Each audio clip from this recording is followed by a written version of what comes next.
बिहार के युवाओं के बारे में, उनके हक के बारे में, उनके हुकूक के बारे में, उनके उज्जवल भविष्य के बारे में बात करें। बिहार में ऐसे तमाम संसाधन हैं जिसके चलते बहुत रोजगार बढ़ सकता है, तो सरकार की प्राथमिकता क्या है, आज उस पर सवाल उठ रहा है। बिहार के लोग बहुत समझदार हैं। चुनाव में बहुत से मुद्दे आएंगे, लेकिन हमको लगा ये मुद्दा मार्मिक है, ये मुद्दा लोगों से जुड़ा है। हर घर में आज लोग इस बात से पीड़ित हैं, इसलिए यात्रा निकाली है और लाखों लाख लोग इस यात्रा से जुड़े हैं। मुझे लगता है कि हमारी आवाज को पूरा प्रदेश सुनेगा और हमारे राष्ट्र मौजूदा समय में जो शोषित, वंचित, पीड़ित लोग, किसी भी जाति के गरीब लोग, दलित, पिछड़े, अति पिछड़े, महिलाएं, आदिवासी, किसान, मजदूर, बिहार के आम आवाम की सवाल को उठा सकते।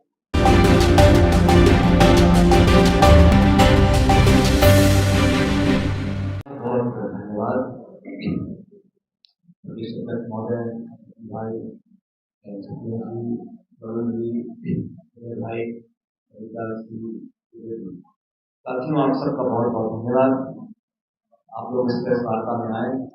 जैसा उदयवान जी ने कहा, कन्हैया जी और सभी साथी युवक कांग्रेस एक मुद्दे को लेकर 26 दिन तक यात्रा की। उस यात्रा का उद्देश्य क्या था, आप सबने भी सुना। बिहार के नौजवानों को पलायन करने के लिए जो मजबूर किया जा रहा है, उस पर रोक लगाई जाए।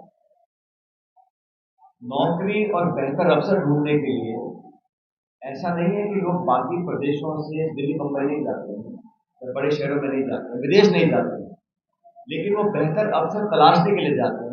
उसमें किसी को आपत्ति नहीं, लेकिन पलायन लोग किस परिस्थिति में करते हैं, इस पर हमें ध्यान देना पड़ेगा।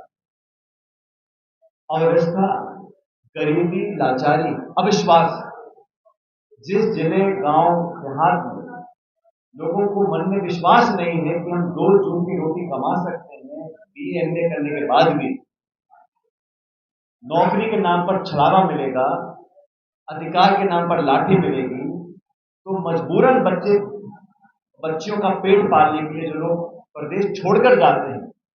और शकील भाई सही कह रहे थे, पूरे देश में आज बिहार के लोग जाकर मजदूरी का काम करते हैं, लेबर का काम करते हैं, छोटे मोटे रोजगार ढूंढते हैं। ये परिस्थिति क्यों पैदा हुई? ये 1-2 दिन में नहीं बनी, सालों साल तक बिहार के साथ जो भेदभाव हुआ, बिहार के शासकों ने यहाँ जो नौजवानों की अनदेखी करी, 2 पीढ़ियां निकल गई और आज ये हालात बन गए हैं कि पूरे बिहार के नौजवान अपना भविष्य अंधकार में देखते हैं। और ये बहुत दुख की बात है। बिहार हिंदुस्तान के सबसे युवा राज्यों में से एक है और बिहार के नौजवान में जो प्रतिभाएं हैं, जो अपार उम्मीद है, संभावनाएं हैं, उसको तलाशने की बजाय, उनको ढूंढने की बजाय, उनको संवारने की बजाय उनसे मुंह मोड़ा जाता है। जो लोग सत्ता में बैठे हैं पटना में आज, माननीय मुख्यमंत्री जी कितने सालों से मुख्यमंत्री हैं और 2024 के लोकसभा चुनाव के समय अगर आपको मोदी जी को समर्थन देना ही था, क्योंकि आपके समर्थन से वो सरकार बनी है दिल्ली में, नीतीश कुमार जी को अगर मोदी जी को समर्थन देना ही था, तो बिहार के नौजवानों के लिए 10-20 लाख नौकरी मांग लेते, हमें बुरा नहीं लगता। अगर समर्थन की कीमत बिहार के नौजवान का भविष्य होता,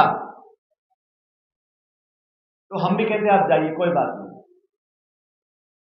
जो भाजपा 400 पार का नारा देकर लोगों को भ्रमित कर रही थी चुनाव प्रचार में, संविधान की मूल भावना से खिलवाड़ करने की घोषणा करती थी मंच में खड़े होकर, जनता ने सबक सिखाया और 240 पे लाकर टेक दिया। उसके बाद नीतीश कुमार जी के समर्थन से सरकार का निर्माण हुआ। सरकार बनने के बाद शासन व्यवस्था में दिल्ली और पटना की सरकार ने नौजवानों को कितनी जगह दी है। पिछले समय में जो फर्जीवाड़ा हुआ, जो धोखाधड़ी हुई, पेपर लीक हुआ, लोगों के मन में नौजवान अगर व्यवस्था पे विश्वास नहीं करेंगे, नौकरी प्रक्रिया चयन में उनका विश्वास नहीं रहेगा, ये बहुत खतरे की बात है देश और समाज के लिए। मैं धन्यवाद देना चाहता हूं युवक कांग्रेस का, NSY का। उन्होंने बिहार के नौजवानों की अल्प को जगाने का काम किया है। बिहार के नौजवान किसी की दया नहीं मांग रहे, वो इतना चाहते हैं कि रिश्वत और पैसा देकर पेपरों को आउट ना किया जाए, भेदभाव करके नौकरियों का आवंटन ना किया जाए, प्रतिस्पर्धा हो लेकिन पारदर्शी तरीके से हो।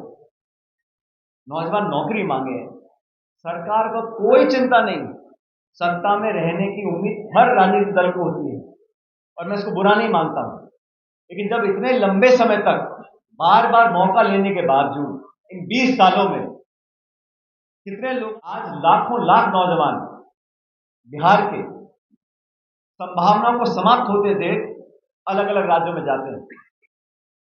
हम लोगों ने जवाबदेही तय करने के लिए इस यात्रा को निकाला। 26 दिन तक इस भीषण गर्मी में इस सैकड़ों नौजवान चले और आज मुख्यमंत्री से मिलने का समय मांगा है और पूछना चाहते हैं कि जिस प्रधानमंत्री को आपने हजारों हजार DNA के सैंपल भेजे थे, बिहारी अस्मिता का आपने उनको चैलेंज किया था, वही बिहारी आज आप नौजवान नौकरी मांग रहे हैं।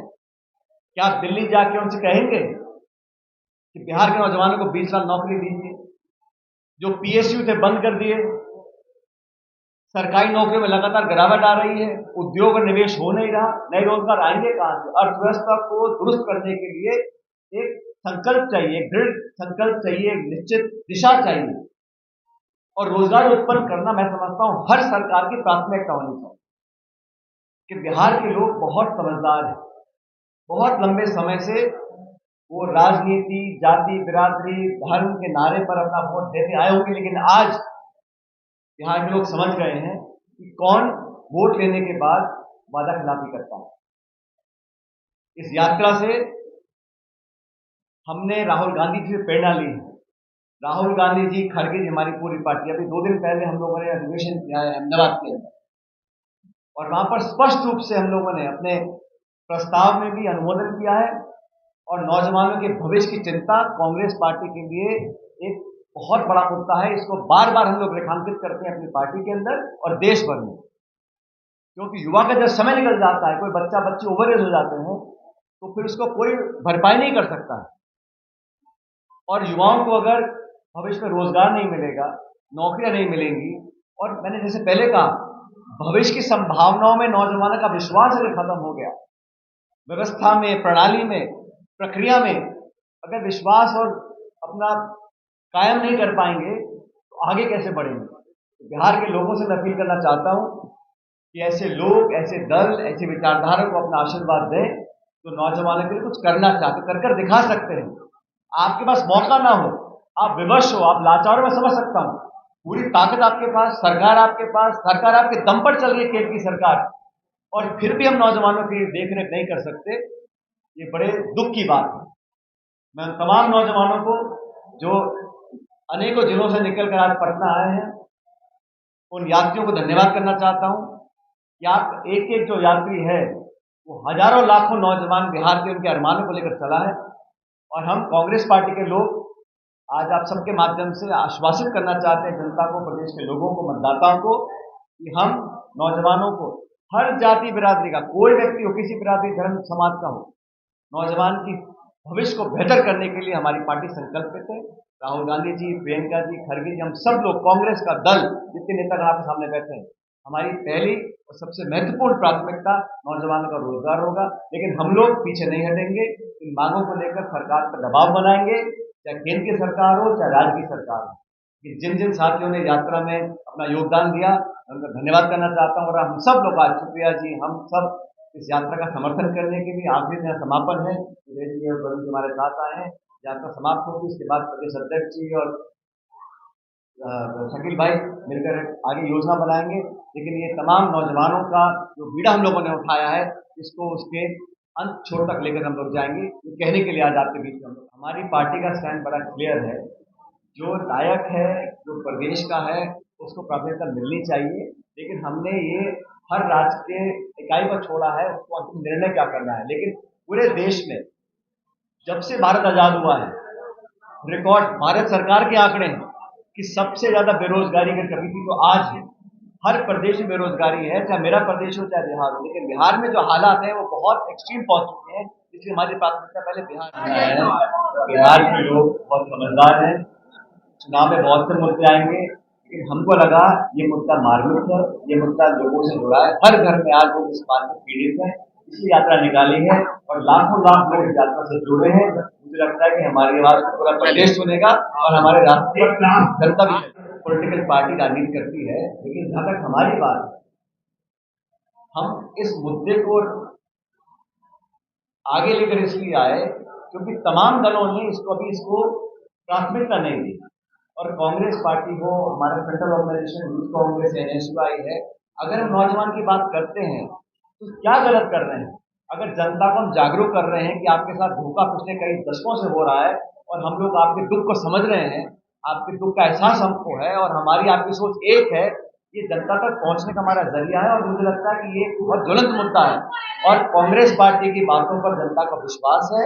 राहुल जी ने जो बार बार इस बात को रेखांकित किया है कि नौजवान हमारी प्राथमिकता है, वो बिहार में भी लागू है। जी को नमस्कार करते हुए आप सबका अभिवादन। बिहार तर्पण की भूमि है, त्याग की भूमि है, बिहार क्रांति की भूमि है। बिहार वो भूमि है जिसने गांधी को महात्मा के पथ पर चलाने का पहला काम किया और बिहार के युवा ने जब जब मन बनाया है तब तक इस देश में क्रांति आई है, तब तक बिहार की राजनीति में करवट बदली। असलियत यह है कि बिहार की 13 करोड़ से ऊपर जनता में करीब 8 करोड़ वो लोग हैं जो 25 वर्ष से आयु में कम है। 8 करोड़ लोगों के बारे में बिहार में 20 साल से मुख्यमंत्री रहे नीतीश कुमार जी, जो तथाकथित डबल इंजन की सरकार चल रही है, वो उनके बारे में क्या सोचती है, आपको बिहार की सड़कों पर दिख रहा है, आपको बिहार के पलायन में दिख रहा है, आपको पेपर लीक में दिख रहा है, आपको गड़गड़ाहट की ठंड में जो युवाओं पर पानी की बौछार डाली गई, जिन पर लाठियां और डंडे बरसाए गए, उनके जज्बे में दिख रहा है। बिहार जब रोजगार मांगता है, बिहार जब सड़कों पर उतरता है पेपर लीक के खिलाफ, उस पर प्रशासन का जो प्रताड़ना है वो सरकार का असली चेहरा है। बिहार के युवा पलायन इसलिए नहीं कर रहे कि उनको बिहार की अपनी भूमि से प्रेम नहीं है। बिहार के युवा पलायन इसलिए कर रहे हैं क्योंकि 20 साल से मुख्यमंत्री रहने के बाद, डबल इंजन की सरकार चलाने के बाद, बड़े बड़े दावों और खोखले वादों के बावजूद बिहार के युवाओं के लिए रोजगार नहीं बना है और बिहार के युवाओं को मजबूरी में पलायन करना पड़ रहा है। असलियत ये है कि चाहे वो सेंट्रल गवर्नमेंट और बीजेपी की डबल इंजन का एक डब्बा और डबल इंजन का दूसरा डब्बा, डबल इंजन के एक डब्बे से आप रोजगार मांगिएगा तो आपको पकौड़ा तलने की तरह देने लगते हैं, डबल इंजन की दूसरे डिब्बे से रोजगार मांगिएगा तो आप पर लाठियां बरसाने लगते हैं और इसी के चलते बिहार का युवा आज पलायन कर रहा है। लेकिन अगर बिहार का विकास होना है, अगर बिहार को इस देश की अग्रिम पंक्ति में खड़े रहना है, तो बिहार अपनी 60% आबादी को नकार कर, उनको भूल कर, उनका भविष्य बिना उज्जवल किए आगे नहीं बढ़ सकता है। और इसीलिए जो कांग्रेस की यात्रा थी, जो एनएसयूआई और युवा कांग्रेस ने मिलकर यात्रा करी, जिस पर कन्हैया कुमार जी चले, जिसका पूरा सहयोग कांग्रेस पार्टी ने यहाँ पर हमारे अध्यक्ष जी, हमारे सीएलपी, हमारे जुझारू दोनों नेता युवा और एनएसयूआई के नेताओं ने दिया, ये बहुत कारगर साबित होगी क्योंकि इस यात्रा ने पूरे देश में एक बड़ा संदेश दिया है कि बिहार का युवा परिवर्तन चाहता है, बिहार का युवा रोजगार चाहता है, बिहार का युवा खोखले वादे नहीं चाहता, बिहार का युवा अपने डीएनए पर सवाल नहीं चाहता, उसको अपना उज्जवल भविष्य चाहिए और उसको रोजगार चाहिए। सरकार बने, ऐसा सत्ता परिवर्तन हो तो बिहार के युवाओं के बारे में, उनके हक के बारे में, उनके हुकूक के बारे में, उनके उज्जवल भविष्य के बारे में बात करें। बिहार में ऐसे तमाम संसाधन हैं जिसके चलते बहुत रोजगार बन सकता है, पर सरकार की प्राथमिकता क्या है, आज उस पर सवाल उठ खड़ा हुआ है। पलायन, लोगों और नौकरी को यात्रा बिहार की राजनीति में और आने वाले भविष्य में एक मील का पत्थर साबित होने जा रही है। उसी के साथ मैं अपनी बात खत्म करती हूँ और सभी को बिहार के प्रकार बंदियों के मन में प्रश्न बहुत और रहने भी चाहिए। और हम आपको ये दावत देना चाहते हैं कि आइए यात्रा में शामिल होइए और ये जितना बड़ा पैनल है और इससे भी हम लोग आएंगे, बार बार सवाल करेंगे। आखिरी सवाल आपका। इतिहास के हमारे शोषण के खिलाफ संघर्षों को जोड़ना और मौजूदा समय में जो शोषित, वंचित, पीड़ित लोग हैं, किसी भी जाति के गरीब लोग, दलित, पिछड़े, अति पिछड़े, महिलाएं, आदिवासी, किसान, मजदूर, बिहार के आम आवाम की सवाल को उठा सकें। और ये यात्रा विभिन्न जिलों से होते हुए आज पटना पहुंची है और वही अपना हक की बात करने के लिए हम आज मुख्यमंत्री जी से मिलने का प्रयास करेंगे। इस यात्रा के दौरान हम विभिन्न जिलों से जब गुजरे तो लगभग 1 लाख प्रभावित वर्ग के छात्रों और नौजवानों से मिले। हर जिले में प्रेस कॉन्फ्रेंस हुई और वो उस जिले का जो स्थानीय मुद्दा था उसको हम लोगों ने उठाया है। आज हम उम्मीद करते हैं कि बिहार के मुखिया जो बिहार की आवाज है, जो बिहार की मांग है, उसको सुनेंगे और उसका समाधान निकाल करके बिहार प्रगति के रास्ते पर, समानता और बराबरी के रास्ते पर, न्याय के रास्ते पर आगे बढ़ेगा। बहुत बहुत शुक्रिया।